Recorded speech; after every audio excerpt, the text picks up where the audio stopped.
Donald Bradman was 12 when he first set eyes on the girl he would marry. It was 1920 and the future Australian cricket icon was bloodied and bruised after a mishap during a shopping errand.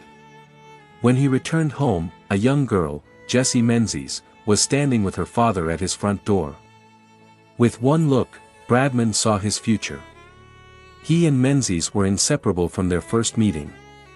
As adults they married, with Menzies' death ending their partnership after 65 years.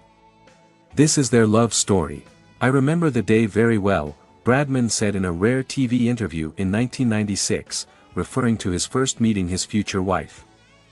I'd been sent down the street by my mother on a mission to buy some groceries and I'd run into the doctor's car, had an accident, had my bike smashed up. He had to drive me home with my nose all cut and scratches all over my face. And when I got home she was there at the door. Bradman was the youngest of 5 children who all lived in Bowral, a large town in the southern highlands of New South Wales, about 90 minutes southwest of Sydney. Menzies' family lived outside town, and it was agreed she would live with the Bradman family during the week for 12 months for her education. We were at school together every day for the rest of that year. That's when I fell in love with her, the first day, Bradman said. He believed she may not have shared his love at first sight feelings, admitting, "I was a terrible sight the day she saw me." Bradman was right. He was covered in sticking plasters and blood and looked terrible, Jessie said in a 1996 interview. But soon the young couple grew closer. When Bradman was in his early 20s he asked for her hand in marriage. His proposal was just before the 1932 cricket test series in England, which left Menzies with a moment of pause. There had been some reports she had turned Bradman down, however, she suggested a momentary postponement. She said, "I didn't say no, I told him we'd postpone it until he came back so that he would go a free man and enjoy his trip to England."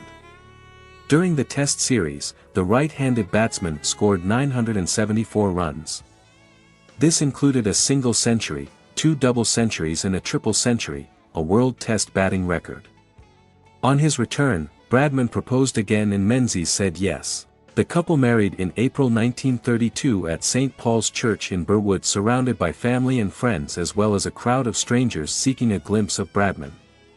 The crowd broke through the barriers and the church was overcrowded long before the ceremony started, a report in the Sydney Morning Herald on May 2, 1932, read.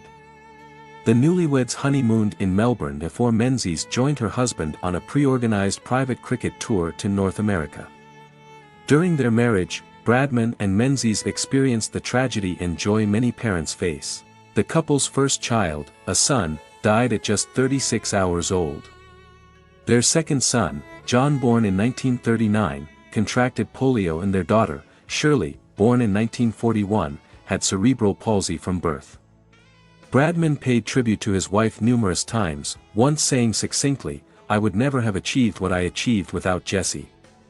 The Bradmans lived in the same modest, suburban house in Holden Street, Kensington Park, Adelaide, for all but the first 3 years of their married life. Lady Bradman died in 1997, aged 88, from cancer.